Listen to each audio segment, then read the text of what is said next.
Unnecessary intro song to totally waste your time. I like bad tattoos. I do. You know, I was just scrolling Facebook because I have a terrible habit of doing that. And I saw an internet friend of mine who's a tattoo artist posting, lovely work that he'd done as an artist to cover up a bad tattoo and replace it with something that was, air quotes, beautiful. And it is beautiful. I'm not going to deny that. And, the person can do whatever they want to. And, it's your body. I don't advise cramming it full of plastic or stretching out earlobes or doing things that aren't medically necessary. But, that's you. I have opinions on that kind of thing. But I'll tell you what I like about bad tattoos. I don't know. I guess it's the same thing that I like about thrift store art. I like earnestness. I like a good story. And I don't know that there's that much of a great story in a great tattoo. When something's technically perfect and beautiful, and I guess if it's a technically perfect, beautiful rendition of something that you really like, I can, I can appreciate it. I can think it's great, but I don't know. When I look at somebody's tattoo, I don't really want to be thinking about the tattoo artists. It's kind of like when you listen to a song, you don't want to be also thinking about the artist. Maybe some people do, but I don't. I want to be thinking of the story. I want to be internalizing, I want to be transported to a different experience. And for some reason, a really great tattoo by a great tattoo artist, it maybe transports me, but it transports me to a really boring story about a tattoo artist that's really good and their tattoo shop and their prices, and it just transports me to a tattoo convention. Yuck. Who wants to go to a tattoo convention? Not me, I prefer to be transported to the party where the person got the tattoo by their friend who swore they could do a good job, who made their own tattoo machine, who did their best, who gave it their best effort, and were likely at least coming up with an idea together. There's something about a bad tattoo that kind of says, I did this with a friend. I had a friend when I did this, and people were around. We did it together. I don't know. And there's just, you see, tattoos are just an interesting topic anyway. I got my first tattoo when I was 40, and it says first, And I got matching tattoos with my kid that say matching. My second tattoo says second, bunch of jokes. Got knuckle tattoos. One hand says this, the other hand says that. On the back of my hand says one, the other hand, one hand on the other hand, blah, blah, blah. All a bunch of fun little jokes. And each one I kind of did with a friend, Did my first tattoo with a girlfriend.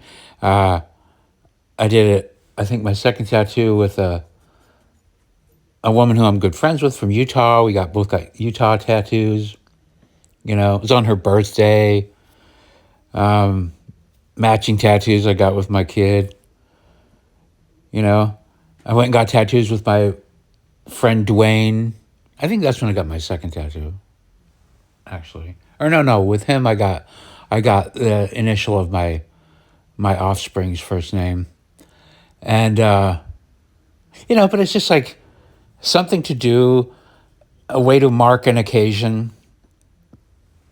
And I kind of get why people would want to cover up their tattoos, if they have to look at it every day and they don't like it. But there's something about psychologically doing that I don't like. Because the past happened, you know? Everything that you do is something that happened. Granted, most people don't get tattoos to commemorate every single thing that happens. And certainly one night doesn't need to be held above everything else. But I feel like it's more than just that one night or that one day or that one event that gets memorialized in a tattoo. I think it signifies a whole era, you know? Like if you look at your tattoos, you can remember, oh yeah, I remember what was happening those days. And I'm not a nostalgic person, so you'd think that I'd have a different attitude about this. But there's something about reconciling and just making peace with your past. Like there's a certain respect that I think is denied when a person just covers things up and whatever. And again, that's part of the story too. You see Kat Von D. She's the one that had that L.A. Ink show, and over COVID, Jordan Peterson got in her ear, and she's turned her back on a lot of that L.A. thing, and it's very admirable what she did. She got baptized and moved to, I don't know, the Midwest somewhere, Tennessee, something like that. Bought a goth house. She's still goth, but she got rid of all of her occult stuff, and she's been covering up all of her occult stuff. And you can kind of understand it. I guess she's got kids now, and there is this thing where it's a delicate thing about, okay, I don't like that, what I did. I've changed. I'm a different person now, and this doesn't represent me anymore, and maybe never really did. And it's very logical to go, I don't want this on me because it doesn't represent me anymore. But it's just like, okay, but when you say it doesn't represent you, it does, though, because who you've become all transposes, that's not the right word, but it all comes through your experience. So every bit of your experience ends up where you are today. And certainly it's a different story to have gone through one end and come out a completely different way. That, to me, tells a story. I suppose the cover-up can, but then the covering up, it just feels too, you must tell, I'm in control of my image. That's what I don't like about it, I guess. It's just like, it feels too managerial. It feels like too much like you're wanting the world to think a certain thing about you. Like, I'm a woman, you must call me. I'm a man, I was born a man, but call me a woman now. It's like you can actually control how people think about you, or that what people think about you is really important. Now, of course, hard to judge a person that gets their face covered with swastikas, not wanting to get them removed, so they can be employed and maybe not violently attacked everywhere they go. There's nothing more sensible than that. Who's going to argue with a man getting the swastikas removed from his face? But on the other hand, the guy who leaves them there and is still able to confront the world, or just reason with the world having those on his face, there's a certain amount of respect that I have for somebody that's just going, yeah, I did this. This is a moment in my past. This is something that happened. I went to prison. Did you know that in prison there are gangs? Well, this is part of that. Or did you know that, there's just so many opportunities. When I see a good tattoo, I see somebody that's going, okay, I want to manage. It feels like PR. That's what it feels like. And I suppose a bad tattoo is also PR, but there's something not contrived about it, you know? And the more something seems contrived to me, the more, I don't know, it just becomes less interesting and, I don't know, less fun. There's something of fun about having to deal with a lot of conflict in life, you know? Going through, well, I mean, certainly if you're going to church and you've got Satan tattooed on your arm, the real question there is, okay, well, are you wearing a tank top at church? Or are you wearing long sleeves and a tie like a lot of people do when they go to church, you know? It's for the most part, who's seeing your tattoos anyway? Are they close to you? Are they friends? Are they family? You know, the whole concept of getting a tattoo uh, you know, is pretty crazy, but it's crazy that I like. I like seeing it. I like seeing what I like seeing. There's a certain honesty about it. Even when you get people that are getting totally contrived, totally planned, I want people to think I'm tough, you know? I dated this woman who was, you know, a small woman. You know, I say dated very, very casually for a very short period of time, but she had tattoos that were all scary horror movie shit, you know? And I like knowing that about her. And, you know, of course, knowing her for the time I did, she was a very dark person, you know? And, but it's like people are just advertising. This is what I am. There's a certain respect that I have for people that are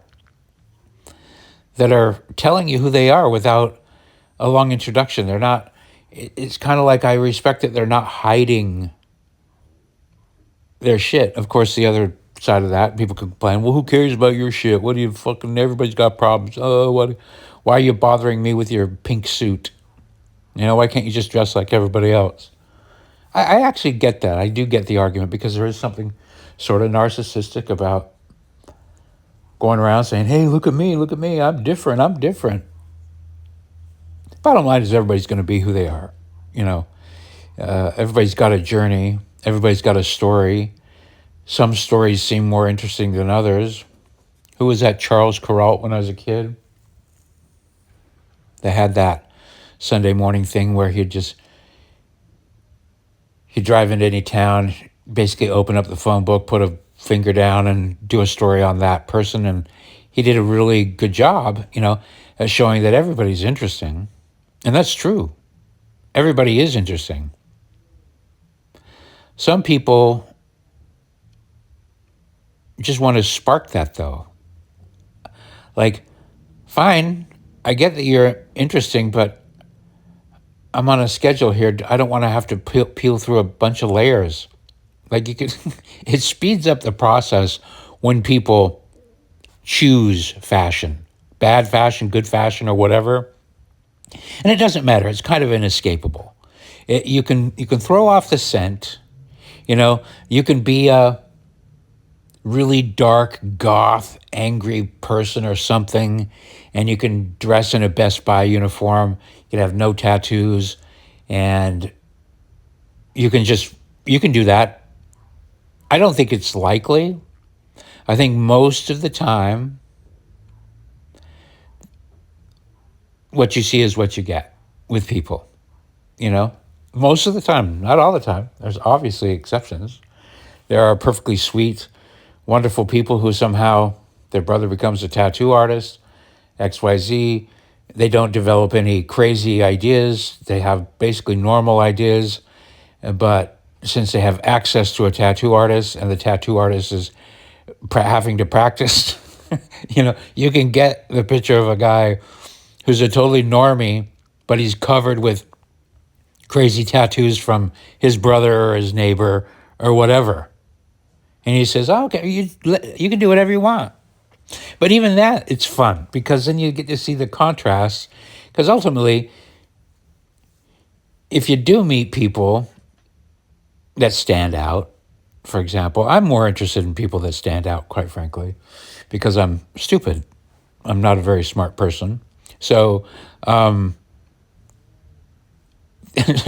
silly tricks work with me, you know? Put on a red nose and a shiny hat, and I'm like, hey, oh, okay, cool. Well, you're wearing sparkles. You know, that's one of the fun things about being dumb is that you can be very easily amused by things, simple things. Oh, you got a twirler.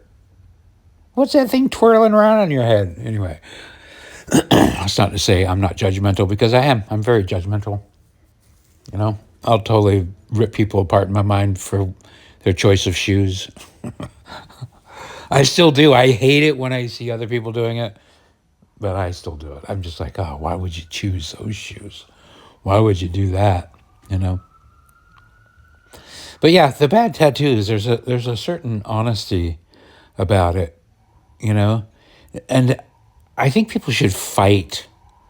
I think if I'm advising, and that's what this is an opinion machine, and I'm giving unsolicited advice to the world. But the way I like the world is when people get comfortable with their mistakes, not get comfortable making mistakes, not get comfortable not heading into something saying I'm going to make a mistake, although there's a respectability about that too. If you know that you're going to make mistakes, but you charge forward ahead anyway, I'm not telling people to be careless or thoughtless, but just know you're going to make mistakes. You are. Everybody makes them. If you don't want to make mistakes, you just don't do anything. That's a mistake in and of itself. If you go around avoiding mistakes your whole life, you're not going to make any. But by not making any mistakes, you're making the biggest mistake you could ever possibly make because you've had no adventure. You've probably learned very little. Anything you think you learned, you probably learned by watching others instead of by experiencing things yourself. It's like life is a journey and you're going to make mistakes. And so when I see a person that's older with bad tattoos, there's this big debate. Like you hear people say this, well, oh man, what are you going to look like when you're old? Well, you're going to look like an old, interesting person with a bunch of tattoos that have all faded together. I love looking at old people with tattoos. You can see their era. You can go, oh, Marine. Oh, this. Oh, that. Oh, this guy drank a lot. Oh, this guy's got tits on his arm. He used to think he was a real player, but look at him now. They're great stories. And it's a starting place. And even then, where'd you get that tattoo? I don't want to talk about it. Oh, okay. So there we go. The story continues.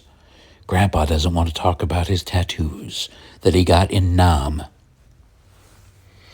I mean, the story's there regardless, right? That's what I mean. And,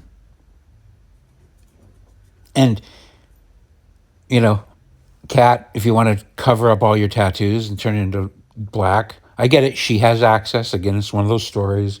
She's her own tattoo artist. She's got tattoo artists all around her. So just sitting there and getting her stuff blacked out is just a part of continuation of what she's been doing anyway.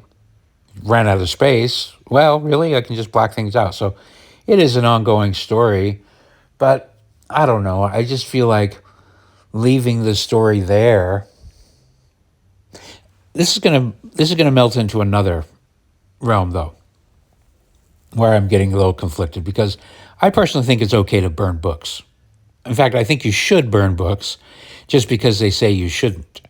Books are just books. They're just things, right? They're just things. They're not more special or more holy than your telephone or your tape recorder or your chair. Certainly not more important than your dog or your plants or your, did I say chair? I'd rather somebody burn a book than burn a chair. A chair is a nice place to sit. A book is just a collection of squiggly lines intended to trick you into thinking or feeling a certain way. So I'm perfectly fine with burning any and all books, any and all flags, you know. Really, I am. And not to change the topic, but when people talk about, oh, and they were burning books, did you ever think of what books they were burning? Like, who's going to get mad at burning a bunch of porn? You know, oh, somebody made child porn into a book. Can't burn it. It's a book. No, you can burn it. It's okay to burn books, you know? So that sounds kind of conflicting, right? With the don't cover up your tattoos. And I'm not telling you what to do. Cover up your tattoos if you want to. Do whatever you want. I'm just saying your life and your journey as it actually happened is more interesting than whatever way you wish it would have happened. And I don't care what it is. Like, but I'm the guy, again, I want to talk to the people in the jail and interview them about the terrible things that they've done and why and how maybe they're changing or if maybe they're not changing. I'm interested in that kind of shit, you know? So those stories, those starting points, the more weird and ridiculous they are, the more curious I am. I mean, who's curious about somebody with a lotus on their shoulder? I'm not. I know that I'm just going to hear a story about different raves and Burning Man. But I appreciate the fact that somebody has that because then I can go, I probably shouldn't talk to that person. If somebody has Marvel comics all on their arms, like, I don't like Marvel comics. Probably not going to have a lot to say to that person. Or a person that has, you know, Michael Jordan on one arm and Larry Bird on the other arm. I'm like, okay, I got it. You like sports. That's fantastic. Now I can move on. There's no, it's a courtesy they've provided me, you know? And all those fashion choices are courtesies. I mean, and again, this is kind of where it's just like, I'm just yapping about this because no matter what you do, you are sending a message, you know? Your fashion, your shoe choice, your lack of choice, your whatever, it all tells a story, and depending on who's looking, I guess the I guess the overall message here is just why can't people just be authentic and get comfortable with just being them? That's the people that are the most fun. You know, even let's separate out who has the weirdest, longest, craziest journey. You know, which ones are more interesting?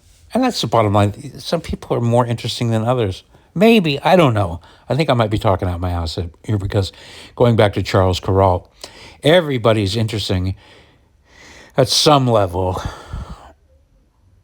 But do you want to peel through? You know, okay, let's just back up here. Here's when you're not interesting. You're not interesting if you're not willing to tell the truth. That's when you become, to me, boring. If I have to work too hard trying to get the truth out of you, it's going to be tedious. I wouldn't call it boring. It's just going to be work. Do you really got to make me work? I'm a lazy person. Don't make me work. And if you tell a story that's not true, that signals to me. I go, oh, yeah, there's a person. They're full of shit. That person's full of shit. You can tell by somebody's tattoos. And you can go, full of shit, trendy, doing things to fit in. You know, like, because at a certain point, some people's tattoos are just to fit in. You see them wanting to fit in with a certain crowd. It's like the same as, you know, buying things directly from off the rack of Forever 21. You know, it's like, okay, you got a Forever 21 tattoo. Great. You're basic. Good for you. No problem. But maybe a better conversation. I don't know. There's the humility too. I'm off topic, but the bad tattoo, humility, the things that it tells me, I guess, let's just put it this way. It just means that I'm going to have more in common with you. Bad tattoo, oh, you're frugal. You didn't spend $2,000 on a tattoo. You got it for free with a friend, or you paid him $10. I like that. We're going to have a better time finding somewhere to eat. I can tell by your tattoo, you probably enjoy a cheap taco. And if you have a cheap taco on your arm, tattooed in a bad tattoo style, even better. We're off to a good start. But if you've got, you know, I mean, don't get me wrong. I see some tattoos that are just like, wow, amazing. I saw one body tattoo somewhere scrolling. Somebody had these mixtures of styles. There was these big floral prints mixed with this kind of like futuristic graphic stuff. And I thought, that's beautiful. But I mean, it tells me that that person really admires one artist and was willing to spend a lot of time and go through a lot of pain to have that one artist put their vision on his body. That's an interesting story, but not really road trippy, Because I'm guessing, I would guess from a story like that, I'm going to have to hear a bunch of name drop artist names. I'm going to have to talk about this artist or that artist or... No, that's not as interesting, Not as interesting as, how the fuck did you get that?